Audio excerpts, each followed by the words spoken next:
पता नहीं सबके साथ ऐसा हेजिटेशन हुआ होगा या नहीं, but when I am in front of camera I am so nervous now days. अभी फील ऐसा होता है, पहले पहली बार है। खैर कोई बात नहीं, टॉपिक पे आते हैं। मेरा वीडियो शूट 28 दिसंबर 2025 को ही होने वाला था, लेकिन उस दिन नहीं हो पाया, कुछ टेक्नीशियन इश्यूज होने के कारण। बट खरमास ख़त्म होने वाला है, कुछ ही दिन बाद हमारा वीडियो शूट होगा। तो हम कोशिश और उम्मीद करेंगे भगवान से कि उस दिन कोई रुकावट, कोई अड़चन ना आ जाए, बढ़िया से मेरा वीडियो शूट हो जाए। और उस दिन जो हम आपको एक्सप्लेन करने वाले हैं, उस दिन जो वीडियो शूट होने वाला है, इन्हीं 21 चैप्टर्स को हम एक हाफ एन आवर के या 45 मिनट्स का हर एक चैप्टर्स का वीडियो होगा, जिस समय के अंदर हम आपको इन चैप्टर्स को एक्सप्लेन करेंगे। जैसे बेसिक्स ऑफ इंग्लिश है, नाउन है, प्रोनाउन है, एडजेक्टिव है। एडजेक्टिव के बाद हम आपको आर्टिकल और डिग्री पढ़ाएंगे, क्योंकि आर्टिकल और डिग्री जो है ये भी एक प्रकार का एडजेक्टिव ही होता है। इसीलिए हम जब ऑफलाइन भी पढ़ाते थे तो ऑफलाइन पढ़ाने के क्रम में भी जो है, जैसे ही एडजेक्टिव पढ़ाया तो एडजेक्टिव के तुरंत बाद जो है आर्टिकल और डिग्री पढ़ाना बेटर समझते हैं। तो आर्टिकल और डिग्री पढ़ाएंगे, फिर जाकर के एडवर्ब हो गया, बेसिक ऑफ वर्ब हो गया। बेसिक्स ऑफ वर्ब के बाद एक्सिलरी वर्ब, सिंटेक्स जिसको सब्जेक्ट वर्ब एग्रीमेंट भी कहते हैं, क्वेश्चन टैग हो गया, टेंस हो गया, वॉइस हो गया, नरेशन हो गया। बेसिक्स ऑफ वर्ब के बाद लगातार इन 6 चैप्टर्स पढ़ाने का उद्देश्य बस इतना है, क्योंकि ये एक्सिलरी वर्ब है, सिंटेक्स है, क्वेश्चन टैग है, ये आपका एक्सिलरी वर्ब के अंतर्गत आता है, एक्सिलरी वर्ब से रिलेटेड होता है, इसलिए वर्ब से ही रिलेटेड है। इसलिए तुरंत बाद जो है कि इन 3 चैप्टर्स को पढ़ाएंगे। फिर टेंस है, वॉइस है, नरेशन है। इन टेंस, वॉइस, नरेशन का भी उद्देश्य बस इतना है इसके बाद पढ़ाने का, क्योंकि ये मेन वर्ब से रिलेटेड है। वहाँ पर हम मेन वर्ब का फंक्शन सीखते हैं, वर्ब का फंक्शन सीखते हैं कि कौन सा टेंस में वर्तमान में कैसे यूज करना है, पास्ट में कैसे यूज करना है, फ्यूचर में कैसे यूज करना है। तो इन चैप्टर को बेसिक्स ऑफ वर्ब के बाद हम पढ़ाने वाले हैं। फिर जाकर के प्रीपोजिशन है, कंजक्शन है, इंटरजेक्शन है, डिटर्मिनर है, इन्फिनाइट है, जेरंड है। बड़ा फास्ट जा रहे हैं, आई एम सो नर्वस, लेकिन प्रैक्टिस करते करते ये ठीक हो जाएगा। उस दिन ज़्यादा तो हम एक्सप्लेन नहीं कर पाएंगे, क्योंकि समय निर्धारित है और मेरा खुद का स्टूडियो है नहीं। कोई हेल्प के तौर पर वो हमको सपोर्ट कर रहे हैं कि चलो भाई कर लेना एक दिन आकर के, तो वहीं पे शूट करने वाले हैं। जब मेरा स्टूडियो खुल जाएगा, स्टूडियो का भी काम चल रहा है, अब ये कंस्ट्रक्शन का काम चल रहा है, कुछ दिन पहले वीडियोज़ जो डाले वही का है। तो जिस दिन जब मेरा वीडियो स्टूडियो सेटअप हो जाएगा, वहाँ पे तो जब हम पढ़ाना, वहाँ सिलेबस चलेगा। सिलेबस का मतलब कि आप जो है कि साल भर का या 6 महीना का जो भी समय निर्धारित करें, उसके अंतर्गत जो है हम एक ऐसा मतलब कि आपको पढ़ाने का एक्सप्लेन करेंगे जिसमें सब कवर हो जाए। जो भी अपकमिंग एग्ज़ाम्स है या जो भी एग्ज़ाम्स है, एसएससी का हो, बैंकिंग का हो, नीट का हो, जेई का हो, सीडीएस का हो, एनडीए का हो, दिल्ली पुलिस का हो, या यूपीएससी में अगर इंग्लिश लैंग्वेज से रिलेटेड सवाल आता है, चाहे आपका बिहार बोर्ड हो, सीबीएसई बोर्ड हो, क्योंकि ये कॉमन लैंग्वेज है। और कॉमन लैंग्वेज कहने का, कॉमन सब्जेक्ट कहने का मतलब हुआ कि ऐसा तो नहीं है कि बैंकिंग वाला कहीं और से सवाल लाते होंगे, उनका चैप्टर वाइड है, यहाँ फिक्स है, यही चैप्टर्स में से हर फील्ड में क्वेश्चंस आता है।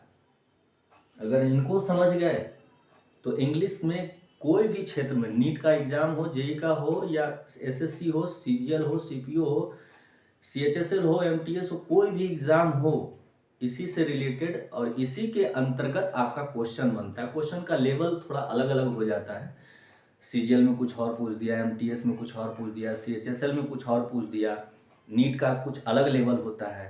लेकिन चैप्टर अगर बारीकी से बढ़िया से कॉन्सेप्ट अगर आप समझ जाते हैं तो फिर आपको प्रॉब्लम्स नहीं होगा। और at that time when I will teach you in my studio, if you have any doubts when I'm teaching you, at that time any types of questions, any types of doubt you can ask by comment. At that time I will try and try and try, बहुत try करेंगे कि आपको बढ़िया से explain कर पाए, आपके दोस्त बन करके आपको एक अच्छे मूड में इंटरटेन करके, जो भाषा, जो एक सब्जेक्ट है इंग्लिश का जो आपको काफ़ी परेशान करता है, उसको एक जॉयफुल तरीके से जो है आपको एक्सप्लेन करने का काम करेंगे। तो अभी 3-4 दिन जो बचा हुआ है इसमें जो है कि हम आपको बताएंगे कि हम आपको क्या पढ़ाने वाले हैं। उस 21 दिन मतलब 21 चैप्टर का जो उस दिन शूट होगा वीडियो, उसमें जो है एक समरी टाइप का डाल करके जो है आपको कुछ हेल्पफुल तो ज़रूर होगा आपके लिए। कॉन्सेप्ट तो ज़रूर समझ जाइएगा, ऐसा नहीं है। एक बार आप समझ लीजिएगा कि नाउन किसे कहते हैं, प्रोनाउन किसे कहते हैं, एडजेक्टिव किसे कहते हैं, एडजेक्टिव के कितने टाइप्स होते हैं, वो क्यों एडजेक्टिव बन जाते हैं, आर्टिकल क्या है, आर्टिकल आखिरकार एडजेक्टिव का काम कैसे करता है, क्यों इसे एडजेक्टिव के अंतर्गत पढ़ा जाता है, डिग्री है, कंपैरिजन है। तो ये सब थोड़ा बहुत जो है कॉन्सेप्ट जो है आपका क्लियर हो जाएगा और इन सभी चैप्टर्स से रिलेटेड थोड़ा कॉन्फिडेंस भी आप में आ जाएगा। बढ़िया तो एक्सप्लेन उतना समय नहीं मिलेगा कि आधे घंटे में हम आपको टेंस पढ़ा दें। आधे घंटे में या पौन घंटे में आपको वॉइस और नरेशन और प्रीपोजिशन और कंजक्शन समझा दें, उसके लिए वक्त तो लगेगा। आखिरकार हम सिर्फ ग्रामर का ही बात क्यों कर रहे हैं? ऐसा नहीं है कि ग्रामर सीख लेने से आप अंग्रेजी बोलना सीख जाओगे, अंग्रेजी लिखना सीख जाओगे, अंग्रेजी समझना सीख जाओगे, या एक तरह से हम कहें कि एग्ज़ाम में आपको कोई प्रॉब्लम्स नहीं आएगा। एग्ज़ाम्स में आपसे वर्ड पोर्शन से भी रिलेटेड सवाल आते हैं। जैसे कहने का मतलब हुआ कि इंग्लिश जो भाषा है वो 3 स्तंभ पे टिका हुआ है। ये जो भाषा है 3 स्तंभ पे टिका हुआ है, 3 पिलर है इसका।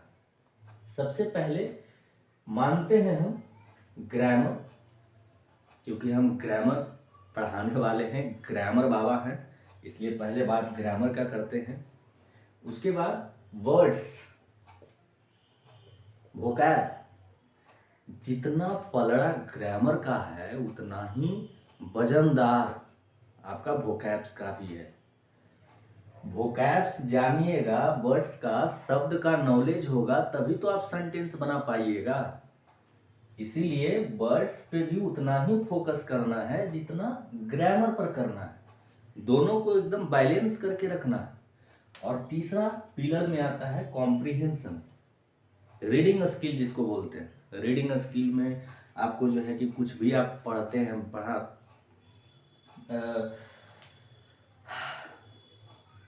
तो ये आपका 3 पिलर है। तीनों पे बराबर बराबर जो है बैलेंस करके चलेंगे। जब मेरा स्टूडियो खुल जाएगा, जितना हम जो है कि वैल्यू ग्रामर को देंगे उतना ही वैल्यू वर्ड्स को भी देंगे, क्योंकि वर्ड से भी रिलेटेड हमारे एग्जाम्स में क्वेश्चंस आता है। सिनोनिम्स हो गया, एंटोनिम्स हो गया, ओडब्ल्यूएस हो गया, इडियम्स हो गया, होमोनिम्स हो गया, और भी मिस स्पेल्ट आता है। बहुत सारे वर्ड से भी रिलेटेड सवाल हमारे बनते हैं एग्जाम्स में, तो इसको भी कम नहीं आंकेंगे, इसको भी लेकर के चलेंगे। और आने वाला जो भी अभी वीडियो बनाने वाले हैं उसमें हर एक वीडियो में आपको एक्सप्लेन करेंगे कि बेसिक्स ऑफ वर्ब में हम आपको क्या पढ़ाएंगे, नाउन में आपको क्या पढ़ाएंगे, प्रोनाउन में आपको क्या पढ़ाएंगे, एडजेक्टिव हमारा कैसे आपको पढ़ाने का तरीका होगा। जो भी चैप्टर्स है, एडवर्ब हो गया, टेंस हो गया, वॉइस हो गया, नरेशन, जेरंड, इन्फिनाइट, हर एक चैप्टर को एक 5 मिनट के अंदर जो है, जैसे नाउन है तो नाउन के कितने टाइप्स हैं, कितने वर्गों में बांट करके इसको हम पढ़ते हैं। प्रोनाउन है तो इसके कितने टाइप्स हैं, प्रोनाउन कौन होता है, शॉर्ट बना बना करके इसी तरह डालते रहेंगे।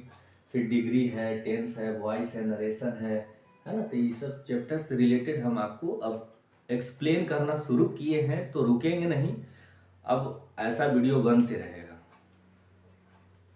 बहुत जल्द आ रहा है और आप लोगों का बहुत सपोर्ट चाहिए। कैसे एक्सप्लेन करें, मेरे पास कुछ भी नहीं है मेरे अंदर के हिम्मत के अलावा। और मेरे हिम्मत को भी तोड़ने वाले हमने कम नहीं पाल रखे हैं।